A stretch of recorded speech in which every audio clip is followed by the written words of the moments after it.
Mon oncle riche m'a recueilli quand j'avais 13 ans, après que mes parents m'ont abandonné.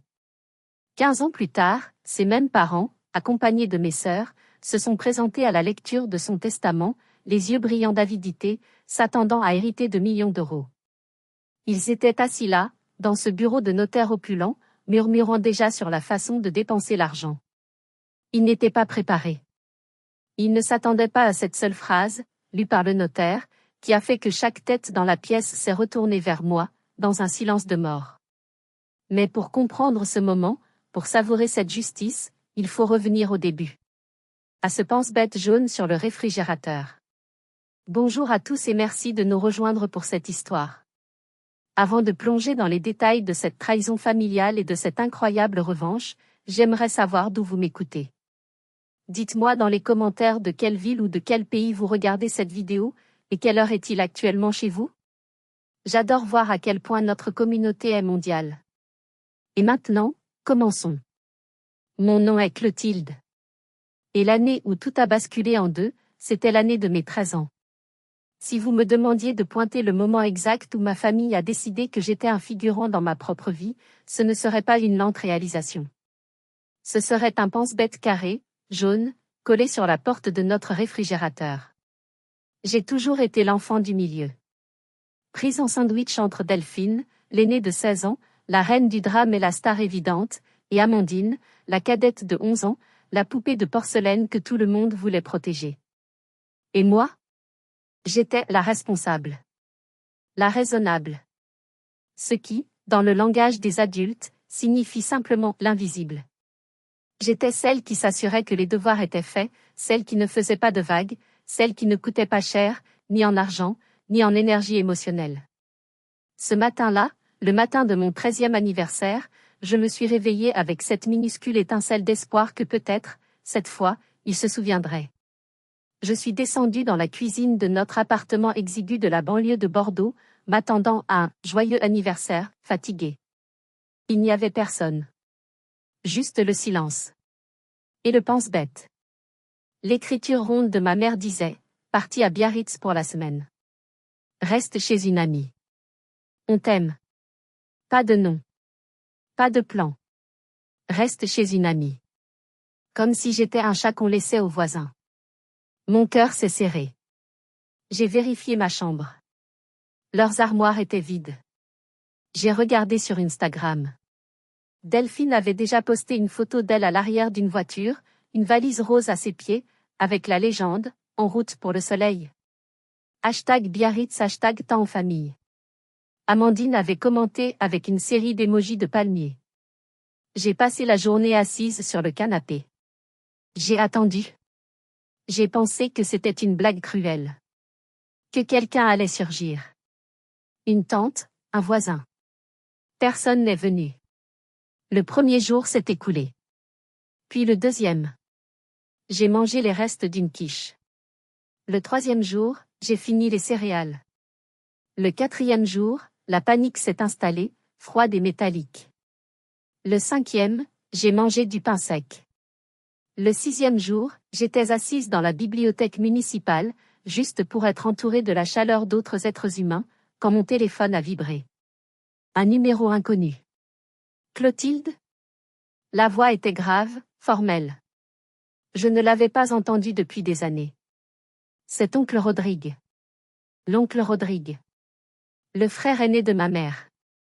Le mouton noir riche de la famille. Un expert en art qui vivait dans un appartement somptueux du centre de Bordeaux et que mes parents évitaient, le qualifiant d'arrogant et de déconnecté. Je suis devant chez toi, dit-il. Je devais déposer des papiers pour ta mère. Personne ne répond. Je ne suis pas à la maison, ai-je menti, ma voix tremblant. Il y eut un silence. Où es-tu? À la bibliothèque. Reste là. J'arrive. 20 minutes plus tard, une voiture noire et brillante s'est garée. Il est descendu. Grand, impeccable dans un costume qui coûtait probablement plus cher que notre loyer annuel. Il m'a regardé, moi, une fille de 13 ans en jean sale et pull bouloché. Clotilde? Que fais-tu ici toute seule? Les larmes que j'avais retenues pendant 6 jours ont commencé à couler. Je n'ai rien pu dire. Je lui ai juste montré le pense-bête que j'avais froissé dans ma poche. Il l'a lu. Son visage n'a pas changé, mais quelque chose dans ses yeux s'est durci comme de l'acier. Il a regardé l'appartement vide. Il a regardé la vaisselle sale dans l'évier. Il a regardé le frigo vide. Il a murmuré quelque chose que je n'ai pas compris. Puis il a posé sa main sur mon épaule. « Prends ton manteau, dit-il. Tu ne restes pas ici. » Je l'ai suivi, en portant juste mon sac d'école. Je ne savais pas, en montant dans cette voiture qui sentait le cuir et les vieux livres, que je ne remettrais plus jamais les pieds dans cet appartement. Je ne savais pas que cette phrase était la charnière sur laquelle toute ma vie allait pivoter. Le silence dans la voiture de mon oncle Rodrigue était épais, mais ce n'était pas le silence vide de l'appartement. C'était un silence lourd, pensif. Il ne m'a pas posé 1 million de questions. Il ne m'a pas plainte. Il a conduit. Nous avons traversé le pont de pierre et sommes entrés dans le cœur de Bordeaux. Il s'est garé sur une place privée près de la place de la Bourse. Avant de monter, il m'a emmené dans une brasserie élégante. « Tu as faim ?» a-t-il déclaré, ce n'était pas une question. Il a commandé une entrecôte et des frites pour moi, et un simple café pour lui. J'ai mangé. J'ai mangé avec une faim que je n'avais même pas réalisée. Il m'a regardé, sans jugement, juste une observation calme. Tes parents. Ils font souvent ça? Pas comme ça, ai-je murmuré. Habituellement, ils oublient juste que je suis dans la pièce. Il a hoché la tête, comme si cela confirmait quelque chose. Son appartement était à un autre niveau d'existence. Il couvrait tout un étage d'un bâtiment ancien en pierre de taille. L'odeur de cire d'abeille, de vieux livres et de peinture à l'huile flottait dans l'air. Il n'y avait pas de désordre. Chaque objet semblait avoir une place précise. Des tableaux que je ne reconnaissais pas mais qui semblaient importants couvraient les murs. « Ta chambre est par ici » dit-il en me guidant dans un couloir. Ce n'était pas une chambre d'enfant. C'était une chambre d'amis luxueuse, avec un grand lit aux draps blancs impeccables et un bureau en acajou. « Installe-toi. La salle de bain est là. » Cette nuit-là, j'étais terrifiée. J'avais peur de tout toucher. J'ai dormi sur le dessus de la couette, de peur de froisser les draps. Le lendemain matin, il m'a trouvée comme ça. Il a froncé les sourcils. « Pourquoi dors-tu comme une statue ? » J'ai peur d'abîmer les draps, ai-je admis. Il a soupiré, mais pas de colère. D'une sorte de tristesse fatiguée. Il s'est agenouillé pour être à mon niveau. Clotilde. Règle numéro 1 dans cette maison, les choses sont faites pour être utilisées, pas craintes. Et toi, tu n'es pas une chose fragile. Tu es une personne. Tu as le droit d'occuper l'espace. Maintenant, va prendre une douche. Ces premiers jours ont été une série de leçons étranges.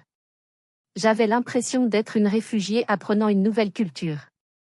Le sentiment d'être redevable était écrasant. J'essayais de manger le moins possible, de me faire la plus petite possible. Quand il me donnait de l'argent pour le déjeuner à l'école, il m'avait inscrite dans un collège privé à proximité, je gardais les pièces de 2 € et je ne mangeais qu'un bout de pain.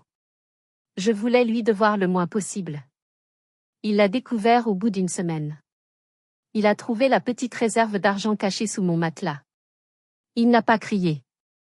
Il m'a appelé dans son bureau. « Qu'est-ce que c'est que ça ? » « C'est pour vous rembourser, ai-je chuchoté. Son visage s'est durci. « Me rembourser pourquoi ? Pour t'avoir nourri ? Je ne veux pas être un fardeau. » Il s'est levé et a fait les 100 pas, un fardeau. C'est ce qu'ils t'ont dit ? Il s'est arrêté net. Règle numéro 2, Clotilde. Si c'est dans cette maison, ça appartient aux gens de cette maison. Y compris toi. Tu n'es pas une invitée. Tu n'es pas un fardeau. Tu es ma nièce. Tu habites ici maintenant. J'ai éclaté en sanglots.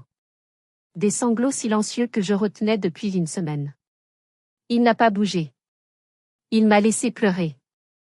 Quand j'ai eu fini, il m'a tendu un mouchoir en tissu. Bon. Maintenant que c'est réglé. Il a appelé mes parents. Je l'ai entendu depuis le couloir. Sa voix était calme, mais tranchante comme un scalpel. Elle reste avec moi. Il y a eu une pause. Oui, je m'occupe des papiers. Une autre pause. Non. Ne m'appelez plus à ce sujet. Il a raccroché. Il est venu me voir. C'est réglé. J'ai demandé ta garde légale. Tes parents ont accepté. Juste, comme ça. Juste comme ça, a-t-il dit.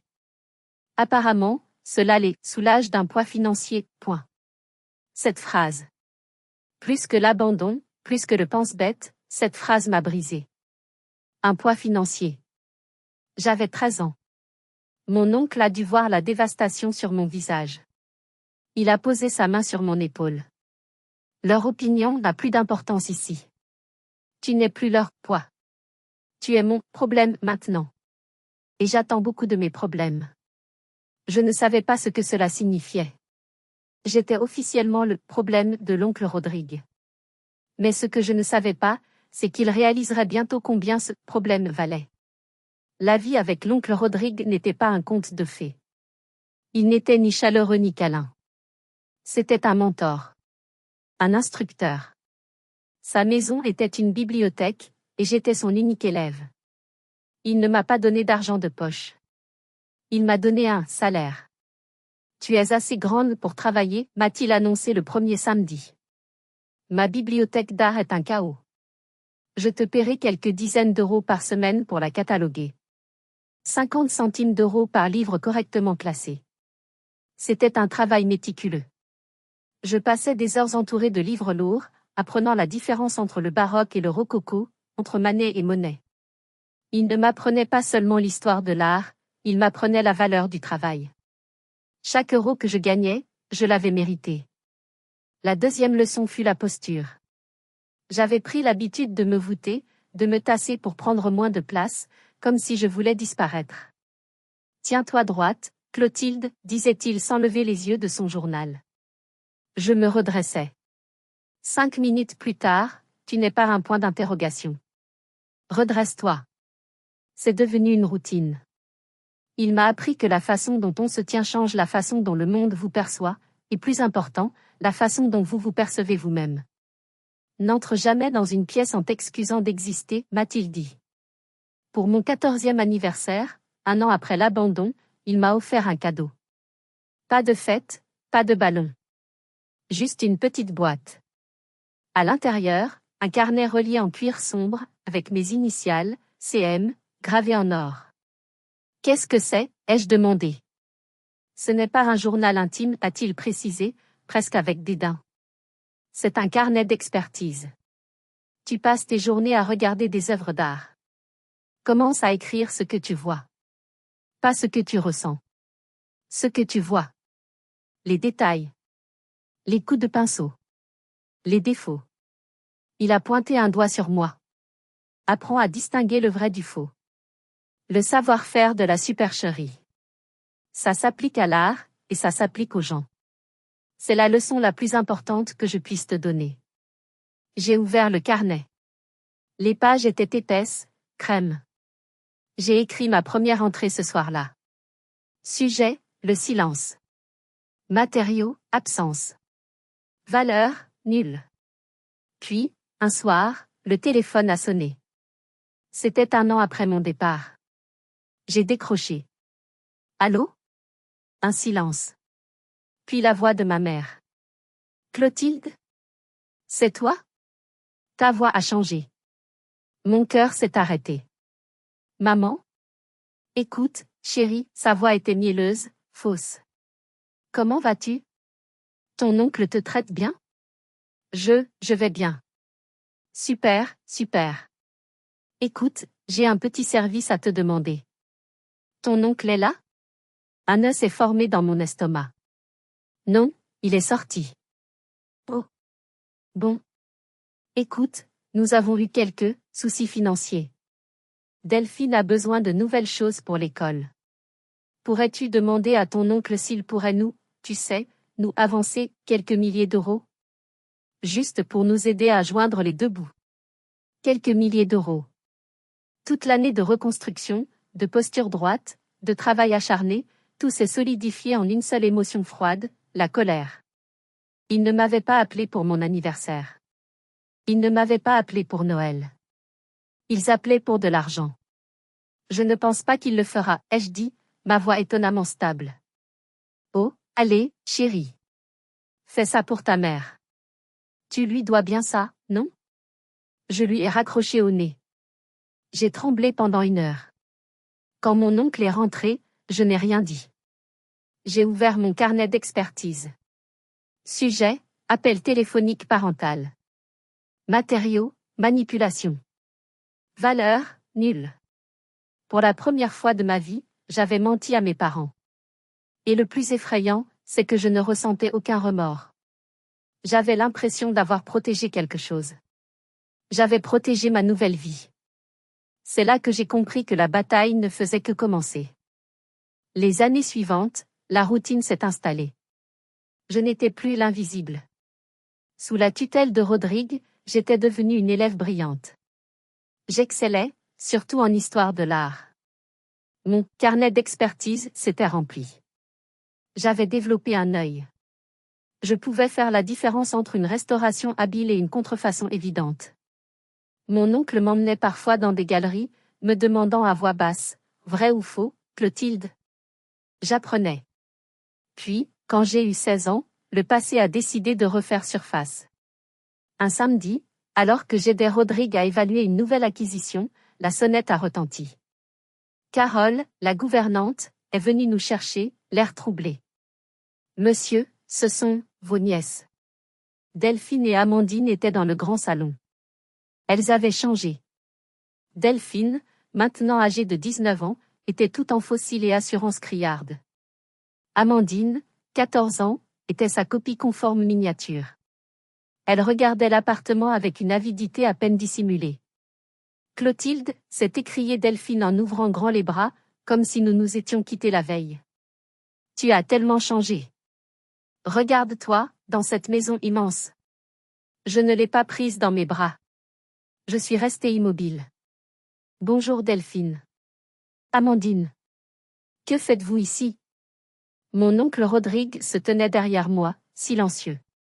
Oh, on est juste venu te voir, a roucoulé Amandine. Tu nous as manqué. Le mensonge était si flagrant qu'il en était presque comique. On est allé à votre ancien appartement, a dit Delphine, son ton devenant soudain sérieux. Maman et papa ne vont pas bien, Clotilde. Ils ont vraiment des problèmes d'argent. Je n'ai rien dit. Mais, a-t-elle continué, avec un grand sourire, nous avons une solution. Mon petit ami est un artiste. Un génie. Il est sur le point de percer. Il a cette peinture incroyable. Elle a sorti une tablette et m'a montré une photo. Une peinture abstraite, criarde, et pour être honnête, terriblement mauvaise. Nous avons pensé, a-t-elle dit en jetant un regard à mon oncle, que l'oncle Rodrigue, avec son œil incroyable, pourrait vouloir investir. C'est une opportunité en or. On la vend pour une bouchée de pain, seulement 20 000 euros. 20 000 euros. Mon oncle n'a pas bougé, mais j'ai senti son regard sur moi. C'était un test. J'ai regardé l'image. J'ai zoomé. La technique était bâclée, la signature prétentieuse. C'était une imitation pathétique d'un artiste plus connu. Non, ai-je dit. Delphine a cligné des yeux. Pardon? Quoi, non? Non, ai-je répété, ma voix plus forte. Ce n'est pas un génie. C'est une mauvaise copie. La perspective est fausse et il essaie de cacher son manque de talent derrière des éclaboussures de peinture. Ça ne vaut pas 20 euros. Le silence dans la pièce était total. Le visage de Delphine est passé de la fausse sympathie à une rage pure. Qui es-tu pour me dire ça? Toi, la petite sainte? Tu crois que tu es meilleure que nous parce que tu vis ici? Elle s'est avancée vers moi. Tu n'es qu'une profiteuse. Tu n'es qu'une autre acquisition pour lui. Tu n'es qu'un nouvel objet de décoration dans sa collection. C'est incroyable, n'est-ce pas? Entendre ces mots de ma propre sœur. Après 3 ans de silence, elle ne revenait que pour de l'argent, et m'insultait parce que je refusais d'arnaquer l'homme qui m'avait sauvé. Que auriez-vous fait à ma place? Auriez-vous cédé pour garder la paix? Ou auriez-vous tenu bon comme je l'ai fait? Dites-le moi honnêtement dans les commentaires. J'ai vraiment besoin de savoir ce que vous en pensez. Sors, ai-je dit, ma voix tremblant de colère. Quoi? Sors de cette maison. Tu ne peux pas nous mettre dehors. Si, a dit la voix grave de mon oncle derrière moi. Il s'est avancé. Elle le peut. Et elle a raison. La peinture est un faux. Et vous aussi. Sortez. Elles sont parties en claquant la porte, me lançant des regards pleins de venin. Je tremblais. J'ai regardé mon oncle, m'attendant à une réprimande. Il a juste hoché la tête, un rare sourire au coin des lèvres. Bien. Ils viennent de te montrer leur vraie valeur. Note-le dans ton carnet, Clotilde. Je suis allée dans ma chambre. J'ai noté. Mais les mots de Delphine résonnaient. Un objet de collection. J'avais prouvé ma compétence à mon oncle, mais je devais encore me prouver à moi-même que je n'étais pas seulement cela. Et mon prochain défi était encore pire. L'incident avec mes sœurs a solidifié ma détermination. Je n'allais pas être un objet de collection. J'allais devenir une experte. J'ai travaillé sans relâche. Mon oncle ne m'a jamais poussé, mais il a créé un environnement où l'excellence était la norme. Quand est venu le temps de choisir une université, il n'y avait qu'un seul choix. Je voulais être la meilleure. J'ai postulé à la Sorbonne, à Paris, pour leur programme d'histoire de l'art. Quand la lettre d'acceptation est arrivée, je l'ai ouverte avec des mains tremblantes. Accepté. Mon oncle a lu la lettre par-dessus mon épaule. Bon, a-t-il dit. Le vrai travail commence. Il m'a accompagné à Paris. Nous avons pris le TGV depuis Bordeaux. Un trajet rapide de 2h15 qui m'a semblé être un gouffre entre mon ancienne vie et mon avenir. Il m'a installé dans une minuscule chambre d'étudiante. Il ne m'a pas fait de grands discours. Il m'a payé le premier mois de loyer et les frais d'inscription. Pour le reste, a-t-il dit, tu as ton salaire d'assistante de catalogage que tu as économisé. Et il y a un poste à temps partiel au musée Marmottan. Je leur ai parlé de toi. L'entretien est demain. Il ne m'a jamais rien donné gratuitement. Il m'a donné des opportunités. Les premiers mois à Paris ont été écrasantes. J'étais Clotilde, la fille de la banlieue de Bordeaux, l'enfant abandonné, marchant dans les mêmes couloirs que des générations d'intellectuels. Le syndrome de l'imposteur était mon ombre constante. J'avais l'impression d'être une contrefaçon, une copie bien faite, mais destinée à être découverte. Je travaillais au musée le jour, j'étudiais la nuit. J'étais seule. Puis, lors d'une vernissage pour une exposition d'art contemporain, je l'ai rencontré. L'exposition était sur l'art sonore. La salle était remplie de sons étranges, de murmures, de paysages auditifs. J'étais en train de critiquer silencieusement la disposition, quand un homme à côté de moi a dit « Ils ont mal placé les haut-parleurs ». L'écho de ce coin annule la basse fréquence.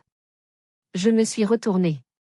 Il était jeune, peut-être quelques années de plus que moi, avec des écouteurs autour du cou et un regard incroyablement intense. Vous avez raison, ai-je dit, surprise. Ça crée une dissonance non intentionnelle. Il m'a souri. Je m'appelle Léandre. C'est moi qui ai conçu l'installation sonore. Oh. Je suis désolée. Ne le soyez pas. Vous êtes la première personne à l'avoir remarqué. Léandre était un designer sonore. Il créait des atmosphères pour les musées et les galeries. Il était calme, réfléchi, et il écoutait. Vraiment. Nous avons commencé à nous voir. Nous parlions d'art, de musique, de la vie.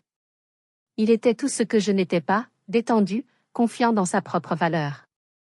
Un soir, dans son petit studio rempli de matériel audio, il m'a posé la question. Et ta famille? Tu n'en parles jamais. Mon cœur s'est serré. C'était le test. Le moment où les gens vous regardent avec pitié. J'ai pris une profonde inspiration et je lui ai tout raconté. Le pense-bête. L'abandon. Mon oncle. Mes sœurs. L'étiquette de profiteuse. Quand j'ai fini, il est resté silencieux pendant un long moment. J'ai commencé à me sentir mal. Puis il a pris ma main. Ils sont stupides, a-t-il dit simplement. Quoi? Tes parents. Tes sœurs. Ils sont stupides d'avoir laissé partir un original comme toi. Leur perte, mon gain. Il n'y avait aucune pitié dans sa voix. Juste une affirmation. Ce soir-là, pour la première fois de ma vie, je n'ai pas pleuré à cause de mon passé. J'ai pleuré de soulagement. Pour la première fois, je me sentais assez. J'avais Léandre. J'avais la Sorbonne. J'avais le soutien distant mais indéfectible de mon oncle. J'avais l'impression que les choses s'arrangeaient enfin. Mais le bonheur n'est jamais simple. Et le passé de Léandre était sur le point de frapper à la porte, menaçant de tout détruire. Ma relation avec Léandre s'est épanouie. Il était mon ancre dans le tourbillon parisien. Il comprenait mon obsession pour le travail, mon besoin de prouver ma valeur. Il respectait mon carnet d'expertise, qu'il appelait mon bouclier. Mais le monde de l'art parisien est petit. Et Léandre avait un passé. Ce passé avait un nom, Sabine. Sabine était l'ex-petite amie de Léandre.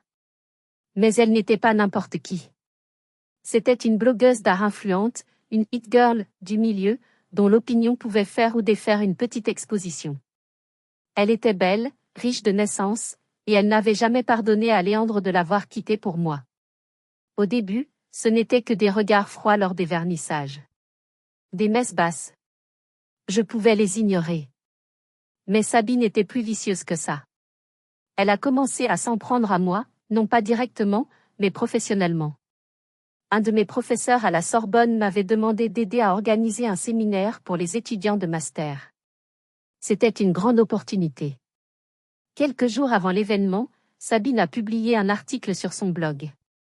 Le titre était « Le népotisme et les picassiettes, le nouveau visage du monde de l'art parisien ».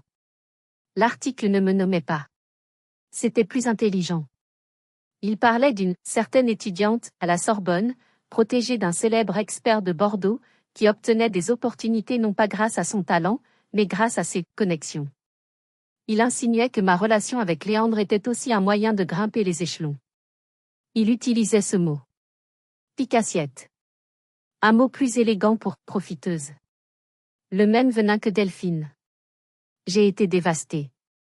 Le syndrome de l'imposteur est revenu en force. Et si elle avait raison? Et si je n'étais là que grâce à Rodrigue? Je me suis disputée avec Léandre. Je l'ai accusé de m'avoir exposé à cela. Tu aurais dû me prévenir. Elle n'est personne, Clotilde. C'est juste du venin. C'est facile à dire pour toi. Tu n'es pas celle qu'on traite de profiteuse. J'ai failli le repousser. J'ai failli laisser cette femme détruire la seule bonne chose qui me soit arrivée. Cette nuit-là, je n'ai pas dormi. J'ai relu mon carnet. J'ai relu les mots de mon oncle, tiens-toi droite. Distingue le vrai du faux. Le lendemain matin, j'ai pris ma décision. Le séminaire a eu lieu. La salle était comble. Sabine était au premier rang, un sourire suffisant aux lèvres, attendant que je m'effondre. Mon professeur m'a présenté. Je suis montée sur l'estrade. Mes mains tremblaient. J'ai regardé Sabine droit dans les yeux. Et j'ai mis de côté les notes que j'avais préparées. Bonjour, ai-je dit, ma voix claire dans le micro. Le sujet d'aujourd'hui devait être la provenance des œuvres d'art. Mais à la lumière d'un récent article de blog, je pense qu'il est plus pertinent de parler de la provenance des critiques. Point. Le silence s'est fait. On parle beaucoup de picassiettes ces jours-ci, ai-je continué, en regardant Sabine. Des gens qui, apparemment, prennent la place des autres grâce à leur connexion. Mais le vrai picassiette intellectuel, ai-je dit, c'est celui qui utilise sa plateforme non pas pour éduquer, mais pour démolir. Celui qui remplace l'expertise par l'insinuation. Celui qui, par jalousie personnelle, tente de discréditer le travail acharné d'autrui. Puis, pendant 20 minutes, j'ai livré l'analyse la plus brillante de ma jeune carrière, liant la provenance d'une œuvre à la crédibilité d'un critique, déconstruisant méthodiquement, sans jamais la nommer, chaque argument vide de son blog. Je n'ai pas défendu mon amour. J'ai défendu mon mérite. Quand j'ai terminé, il y a eu une seconde de silence stupéfait. Puis les applaudissements ont commencé. Mon professeur pleurait presque de fierté. Sabine était partie. Léandre m'attendait à la sortie. Il ne m'a rien dit. Il m'a juste prise dans ses bras. J'avais gagné. J'avais utilisé les outils que Rodrigue m'avait donnés pour me battre. Vous avez déjà été dans une situation où votre passé, ou vos relations, ont été utilisées pour discréditer votre travail acharné? C'est une tactique tellement cruelle, conçue pour vous faire douter de vous-même. Comment réagissez-vous face à ce genre de jalousie? Partagez vos expériences dans les commentaires. J'ai besoin de savoir comment vous gérez ces situations. J'ai appelé mon oncle ce soir-là. Je lui ai tout raconté. Il a juste dit, bien. Il était temps que tu utilises ta voix. Je suis fier de toi. J'avais vaincu le fantôme nommé Sabine, mais un démon plus grand m'attendait à Bordeaux. Au téléphone, j'ai remarqué quelque chose. L'oncle Rodrigue avait commencé à tousser. J'ai obtenu mon diplôme de la Sorbonne avec les honneurs, à l'âge de 22 ans. Mon oncle Rodrigue était là, assis au premier rang. Il avait l'air plus âgé. Plus fatigué. L'atout que j'avais entendu au téléphone était plus persistante. Tu as l'air fatigué, tonton, lui ai-je dit en serrant mon diplôme. C'est la poussière des vieux livres, a-t-il plaisanté, en agitant la main. Rien du tout. Les 5 années suivantes ont été un tourbillon. J'ai tenu ma promesse envers moi-même. J'ai commencé en bas de l'échelle, comme assistante dans une petite galerie d'art à Paris. Léandre et moi avons emménagé ensemble. J'ai travaillé. J'ai utilisé l'éthique de travail de Rodrigue et l'œil qu'il m'avait formé. Je suis passée d'assistante à associée. À 26 ans, j'ai organisé ma première grande exposition en tant que commissaire, curator. C'était un succès critique. J'étais enfin devenue quelqu'un par moi-même. J'étais financièrement indépendante. Je n'étais plus la fille du pense-bête. J'étais Clotilde Moreau, un nom qui commençait à être respecté dans le milieu de l'art parisien. Pour mon 27e anniversaire, j'ai utilisé ma prime de l'exposition. J'ai passé des mois à chercher. J'ai trouvé quelque chose dans une petite vente aux enchères à Lyon. Une rare esquisse au crayon de Delacroix. Mon oncle l'adorait. Elle m'a coûté des dizaines de milliers d'euros. Presque toutes mes économies. Je suis rentrée à Bordeaux en TGV. Je lui ai tendu le cadre. Il l'a regardé. Il a ajusté ses lunettes. Il a vu l'authenticité. Il a vu le prix probable. Il a levé les yeux vers moi, et pour la première fois de ma vie, j'ai vu des larmes dans les yeux de l'oncle Rodrigue. Sa voix s'est brisée. Pour la première fois, c'est moi qui offre, tonton. Il m'a appelé ce soir-là. C'est l'expertise la plus brillante de ta carrière, Clotilde. J'étais si fière. Si heureuse. Je n'avais pas remarqué à quel point sa voix était devenue faible. 3 mois plus tard, la toux s'est aggravée. Il a commencé à annuler nos appels vidéo. Trop de travail. Je suis descendue à Bordeaux un vendredi soir, sans prévenir. Léandre était avec moi. J'ai trouvé l'appartement silencieux. Carole, la gouvernante, pleurait dans la cuisine. J'ai trouvé mon oncle dans son bureau. Il s'était effondré sur son bureau, n'arrivant plus à respirer. L'hôpital. Les lumières blanches. L'odeur d'antiseptique. Le diagnostic est tombé comme un coup près, fibrose pulmonaire. En phase terminale. Combien de temps, ai-je demandé au médecin, ma voix un fil. Des semaines. Peut-être 1 mois ou 2. Mon monde s'est effondré. Cet homme, ce roc, cet architecte de ma vie, était en train de me quitter. Les semaines suivantes, j'ai vécu à l'hôpital. Léandre faisait les allers-retours depuis Paris. Je m'asseyais à côté de son lit. Il était faible, mais son esprit était toujours aussi vif. Arrête de me regarder comme ça, Clotilde, a-t-il murmuré un jour. On dirait que tu expertises une œuvre endommagée. J'ai ri à travers mes larmes. Tu as dépassé toutes mes attentes, a-t-il dit, sa voix un souffle. Souviens-toi d'une chose. Tu n'es pas une pièce de rechange. Tu ne l'as jamais été. Tu es l'œuvre maîtresse. La dernière semaine, il était à peine conscient. Mais un soir, il s'est réveillé. Il a fait signe vers son sac. Le carnet, a-t-il chuchoté. J'ai sorti le vieux carnet d'expertise en cuir, celui qu'il m'avait donné 15 ans plus tôt. Il était rempli de mes notes. Ouvre-le, a-t-il dit. Je l'ai ouvert. Et j'ai vu une écriture différente. La sienne. Il avait écrit dedans, lui aussi. Après chaque entrée que j'avais faite, il avait ajouté un commentaire. Après ma note sur l'appel parental, il avait écrit « Bien joué ». La loyauté n'a pas de prix. Après ma note sur la peinture de Delphine, il avait écrit « L'œil est aiguisé ». Le caractère aussi. Il avait documenté ma croissance, en secret, pendant 15 ans. J'ai tourné à la dernière page. Il y avait une entrée récente, son écriture tremblante. S'ils essaient de t'effacer à nouveau. S'ils reviennent quand je serai parti. Souviens-toi de ceci, tu as déjà écrit ton propre chapitre. Ne les laisse pas réécrire ton histoire. Il est mort cette nuit-là, en me tenant la main. Je ne savais pas que ces mots n'étaient pas seulement un souvenir. C'était une arme. Et j'allais bientôt devoir l'utiliser. Si vous êtes arrivé jusqu'ici, laissez un commentaire pour nous dire ce que vous auriez fait à la place d'OP. Vous pouvez aussi écrire simplement le chiffre 1 pour montrer que vous suivez encore. Et dites-nous, vous regardez cette histoire depuis quelle région ou quel pays? Le coup de téléphone est arrivé à 3 heures du matin. C'était Carole, la gouvernante de toujours, sa voix brisée par les sanglots. Mademoiselle Clotilde. Il est parti.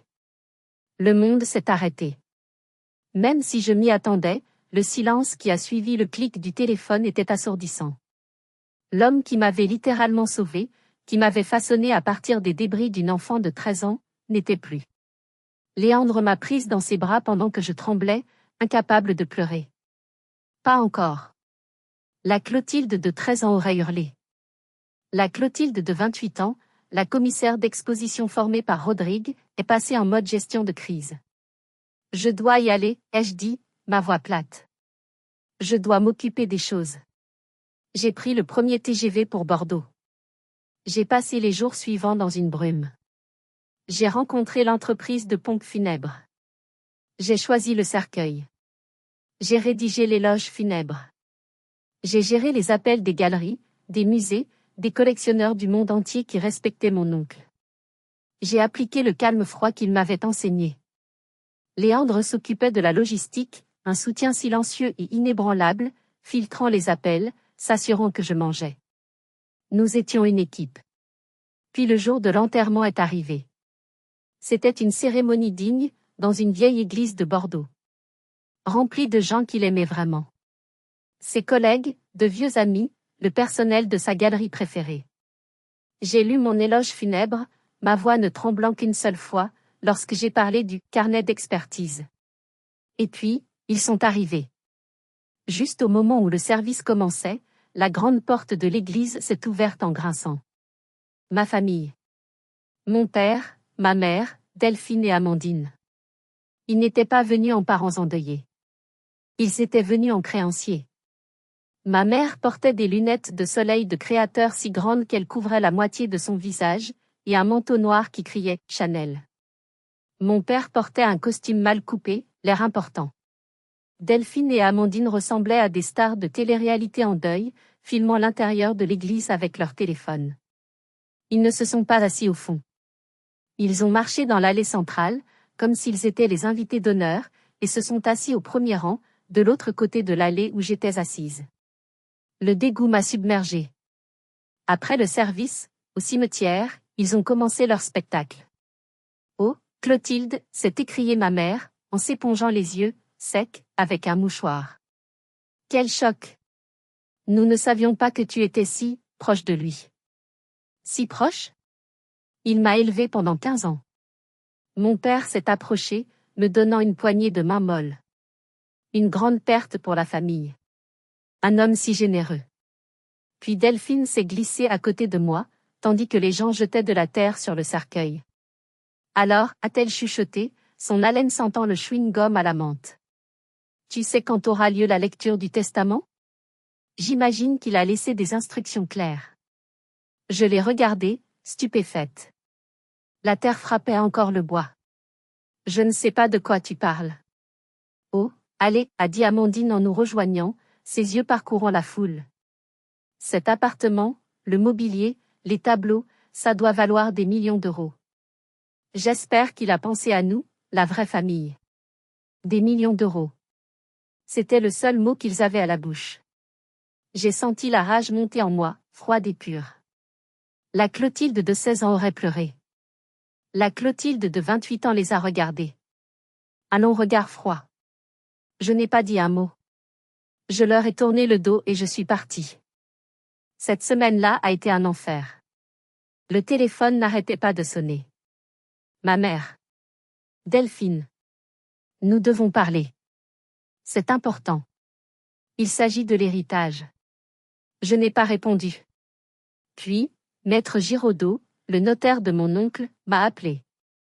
Mademoiselle Clotilde, toutes mes condoléances. J'ai fixé la date de la lecture du testament. Ce sera lundi prochain, à 10 heures. Il y a eu une pause. J'ai également été contacté par vos parents, a-t-il dit, sa voix prudente. Ils ont insisté pour être présents. Je vois. Mademoiselle, a-t-il ajouté, préparez-vous.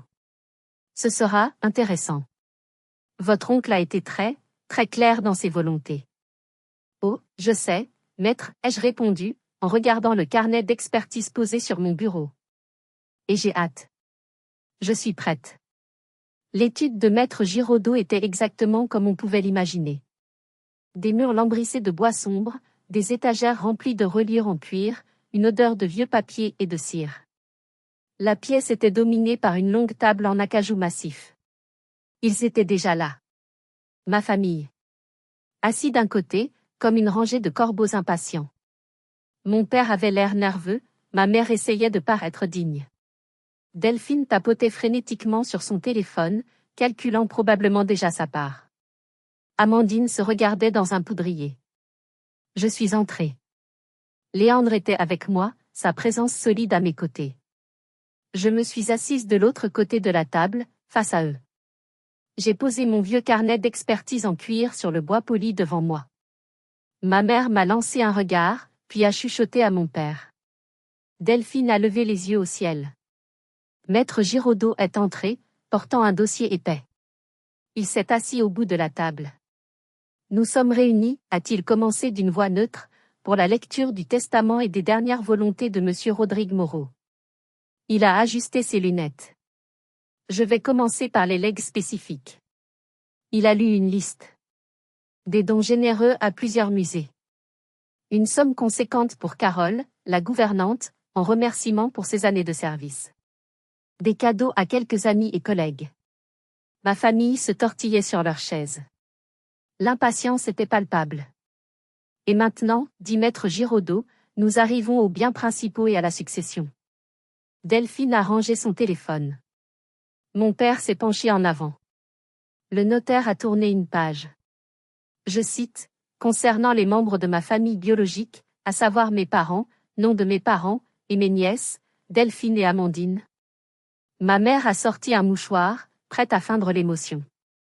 Maître Giraudot a continué, qui ne se sont souvenus de mon existence que lorsqu'ils ont senti l'opportunité financière, et qui ont abandonné Clotilde, la seule personne qui ait compté. Le visage de ma mère s'est figé. À ces personnes, je ne laisse rien. Le silence. Un silence si total que j'entendais le tic-tac de l'horloge sur le mur. Rien, a sifflé Delphine. C'est une blague. Il ne peut pas faire ça. Il le peut, mademoiselle, a dit calmement le notaire. Et il l'a fait. Mon père est devenu rouge vif. Mais, c'est illégal. La réserve héréditaire. Monsieur Rodrigue n'était pas votre fils, mais votre beau-frère, a corrigé Giraudot. Et vous n'étiez pas à sa charge. La loi est parfaitement respectée. Et maintenant, a poursuivi le notaire, le reste de la succession. Je cite, à ma nièce bien-aimée, Clotilde Moreau. Celle qui a été abandonnée à 13 ans, mais qui n'a jamais abandonné personne depuis. Je sentais leurs 4 pères Dieu me brûler la peau. Celle qui a appris à distinguer le vrai du faux, celle qui est devenue l'œuvre maîtresse de ma vie, je lègue l'intégralité de ma fortune. L'appartement de Bordeaux, les comptes en banque, les investissements, et l'intégralité de ma collection d'art. Non, a hurlé mon père en se levant si brusquement que sa chaise a basculé. C'est elle. Elle l'a manipulée. Cette petite profiteuse l'a retournée contre sa propre famille. Tu l'as empoisonnée contre nous, a crié ma mère. Je n'ai pas répondu. J'ai lentement ouvert mon carnet d'expertise. J'ai tourné les pages, jusqu'à une entrée datant d'il y a 12 ans. Ma voix était calme, mais elle portait dans toute la pièce. Expertise, ai-je lu à voix haute. Daté du 14 mai, l'année de mes 16 ans. Sujet, Delphine et Amandine. Elles m'ont regardé, horrifiée.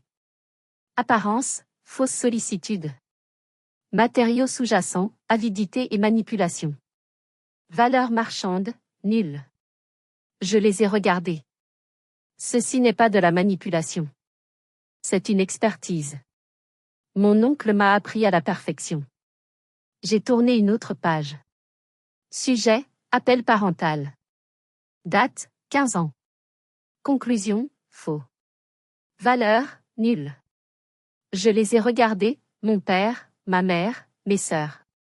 Et vous, ai-je dit, ma voix tranchante comme le scalpel de mon oncle, messieurs dames, êtes les copies les plus grossières que j'ai jamais vues. Vous n'avez aucune valeur ici. Amandine a fondu en larmes. Clotilde, s'il te plaît, nous sommes une famille. J'ai souri. Un sourire froid, fatigué. Famille? 15 ans de silence. 0 appel d'anniversaire. Une tentative d'escroquerie. Maintenant que l'argent est sur la table, soudainement, nous sommes une famille. Mon expertise est terminée. La vente est close. Delphine s'est levée, le visage déformé par la haine. Ce n'est pas fini. On va contester. Je me suis levée aussi. J'ai pris mon carnet. J'ai regardé ma sœur. Si. C'est fini, ai-je dit. C'est fini depuis 15 ans. Puis j'ai pris la main de Léandre, et je suis sortie de ce bureau, laissant derrière moi les ruines de la famille qui m'avait jetée. L'air à l'extérieur de l'étude du notaire semblait plus frais, plus pur. J'ai pris une profonde inspiration. C'était fait. Le dernier fantôme venait d'être exorcisé. Les semaines qui ont suivi ont été remplies de paperasse. Mais ce n'était pas un fardeau. C'était une transmission. Je n'avais pas hérité d'une fortune, j'avais hérité d'un héritage. Un héritage de connaissances, de goût, de force. Quelques mois plus tard, je me tenais sur le balcon de l'appartement de Bordeaux. Mon appartement. La vue sur la Garonne et les toits de la ville était spectaculaire au coucher du soleil. Léandre m'a rejointe, m'enlaçant par la taille. Il avait décidé de déménager son studio de Paris à Bordeaux. À quoi tu penses, m'a-t-il demandé. Je pense à ce que je vais faire de tout ça. Tu pourrais tout vendre, a-t-il suggéré doucement. Prendre ta retraite à 28 ans. J'ai secoué la tête. Ce serait un gaspillage. Ce n'est pas ce qu'il aurait voulu. J'avais pris ma décision. Je n'allais pas vendre la collection. Je n'allais pas vivre de l'argent. J'ai utilisé une partie des fonds pour créer la Fondation Rodrigue Moreau. Sa mission? Financer les études d'étudiants brillants en histoire de l'art. Spécifiquement, des étudiants issus de milieux modestes, des étudiants qui avaient été négligés, des étudiants qui, comme moi, avaient le talent mais pas les connexions. Léandre m'aidait à concevoir l'espace. Une partie de l'appartement serait transformée en une galerie privée, un espace d'études pour les boursiers de la Fondation. J'ai pris mon vieux carnet d'expertise. Je l'ai ouvert à la dernière page, celle où Rodrigue avait écrit. Ne les laisse pas réécrire ton histoire. J'ai pris un stylo.